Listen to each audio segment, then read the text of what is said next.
Պարոն Միքայելյան, ինձ համար ականջ ծակեց, գիտեք նաև որ նախադասությունը,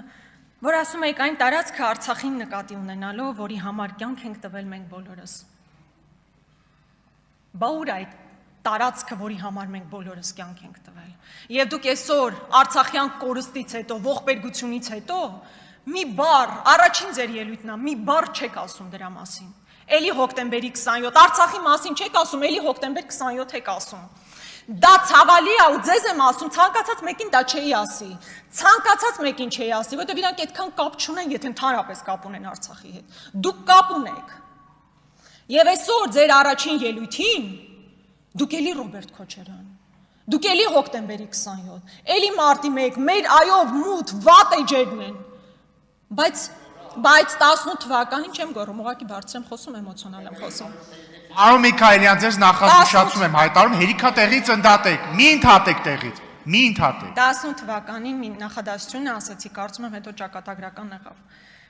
որ աստիճան հեղափոխությունը ավելի կարևոր է, քան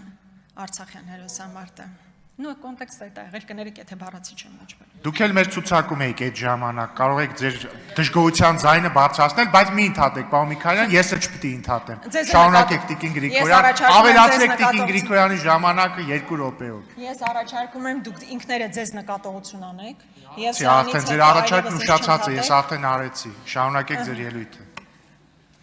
Ես այդ իմիջիալոց այդ նախադասությունը, որ ասում եք, ես ուզում եմ հասկանալ, քանի տարի պետք է անցնի, որ անդադ է 18 թվականի մեր ցուցակում է։ Հասկանում եք ինչքան էժան է դա արդեն հնչում։ Ես խոսում եմ նրա մասին, որ հայտարարություն է եղել, որ Արցախյան հերոսամարտը ավելի կարևոր է, քան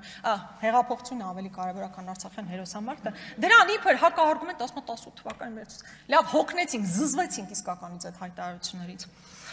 Բայց իսկապես ինձ համար շատ ցավալի էր պարոն Միքայելյանի այդ հայտարարությունը, որովհետև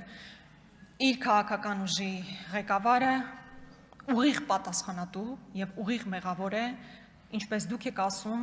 այն տարածքի կործանման համար, որի համար դուք կյանք եք տվել։ Մեր տղաներն են իրենց կյանքը տվել, Եռաբլուրում հանգչող տղաներն են իրենց կյանք տվել, բայց ոչ մի բառ դրա մասին եւ նորից հոկտեմբերի 27, որի մասին մենք բոլորս գիտենք, լսել ենք 1000 անգամ եւ որ ինչպես դուք ասում եք պիտի բացահայտվի, բայց մինչև հիմա ընդհանրապես գալիս եք որպես իշխող ուժի ներկայացուցիչ հարցեր եք տալիս, հարցերը ուրիշ մարդիկ են տալիս, դուք պիտի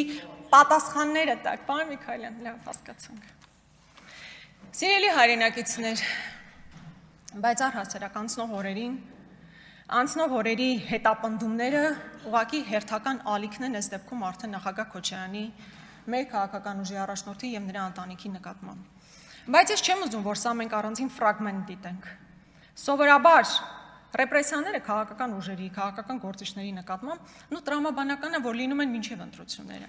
Վատ է, կարելի է վատ, բնականաբար վատ է, որ ռեպրեսիաներ լինում են ցանկացած քաղաքական ուժի նկատմամբ։ Բայց հարց է առաջանում. ինչու պետք է իշխանությունը, որ վերարտադրվել է, ինչու պետք է մարդը, որ արդեն ամբողջական լծակներ ունի իշխանության, կարող է արտաքին քաղաքականություն վարել, այստեղ մեծամասնություն ունի, ինչու է գնում ռեպրեսիաների, ինչու է մեկուսացնում բոլոր հիմնական ընդդիմադիր ուժերի առաջնորդներին։ Սամվել Կարապետյանը տնային կալանքի տակ է, Գագիկ Ծառուկյանը կալանքի տակ է, հիմա էլ նախագահ Քոչարյանը։ Սիրելի հայրենակիցներ, իսկապես նախագահ Քոչարյանի մասին չի իմ ելույթը։ Խնդիրն այն է, որ մեզ բոլորիս տանում են նոր զիջումների, նոր էական, կենսական նշանակություն ունեցող զիջումների, եւ այդ ֆոնին պետք է վախի մթնոլորտ տարածել, մեկուսացնել հիմնական քաղաքական ընդդիմադիրներին, որպեսզի կարողանան իրենց համար դրված խնդիրը, իսկ իրենց առջև ով է դրել այդ խնդիրը, բնականաբար Իլհամ Ալիևը, այդ խնդիրները պետք է լուծեն։ Եվ խնդիրների հիմքը մի նախադասություն էր, մի հայտարարություն էր նաև Նիկոլ Փաշինյանի, որ հնչեց նախընտրական շրջանում, իմիջիալոց իմ առաջին հարցադրումը Ռուբեն Ռուբինյանին հենց դրա մասին էր։ Նիկոլ Փաշինյանի հայտնի են հայտարարությունը, որ եթե մենք չստանանք սահմանադրական մեծամասնություն, լինելու է պատերազմ։ Սիրելի հայրենակիցներ, միայն նպատակն այն չէր, որ վախի մթնոլորտ տարածվեր, չնայած դա էական նշանակություն է ունեցել ձայների հետագա արտացոլման վրա։ Խնդիրն այն է, որ սահմանադրական մեծամասնություն ստանալու նպատակը սահմանադրության փոփոխությունն է, որը ժողովուրդը կրկնում եմ նորից ձեզ չի վստահել սահմանադրություն փոխելու։ Եվ սահմանադրական փոփոխությունները լինելու են առաջիկա ժամանակահատվածի կարևորագույն անկյունաքարային քաղաքական օրակարգը։ Կրկնում եմ, որին մենք դեմ ենք քվեարկելու, որը մենք ամեն կերպ ցույց ենք տալու, որ չպետք է ընդունենք, որովհետև Հայաստանի Հանրապետությունը ինչքան էլ խնդիրներ ունեցած լինի, երբևէ չպետք է ապրի մի սահմանադրության ներքո, որը ուղիղ Ալիևի պատվերն է եւ ոչ թե ներքին օրակարգով ձևավորված իրականություն։ Եվ սա է խնդիրը, որ այս ամբողջ ռեպրեսիաներն իրականացվում են բացառապես առաջիկա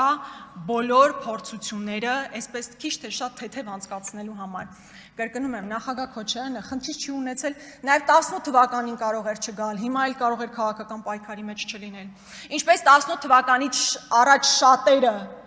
Նիկոլ Փաշինյանն անձամբ օլիգարխ էր հայտարարում, քրեաօլիգարխիկ համակարգի մասեր հայտարարում, այդ մարդիկ հիմա շատ լավ են համագործակցում են Նիկոլ Փաշինյանի հետ։ Այդ մարդիկ շատ լավ են համագործակցում ու խնդիր չունեն ընդհանրապես։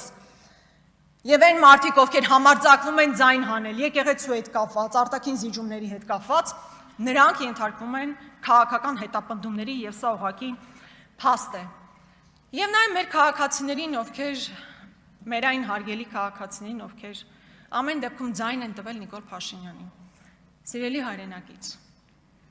այն հայտարարությունները, որ կխլենք, կտանք, ժողովրդին ենք վերադարձնում։ Ես ուզում եմ ինքներդ ձեր առաջ անկեղծ լինեք։ Եվ ասեք այս 8 տարիների այդ օրակարգով ձեզ դեռևս հրամցնող ուժը ձեզ անձամբ ինչա վերադարձրել։ Հովիկ Աբրահամյանի տանը դուք եք ապրում, թե Նարեկ Նալբանդյանն է ապրում։ Հեծը, որ հայտարարվում է, որ խլվել է, որպեսզի վերադարձվի ժողովրդին, ինչ ժողովրդին է դա վերադարձվել։ Այո, Ռոմանոս Պետրոսյանը բավականին բարձր աշխատավորցով այնտեղ աշխատում է,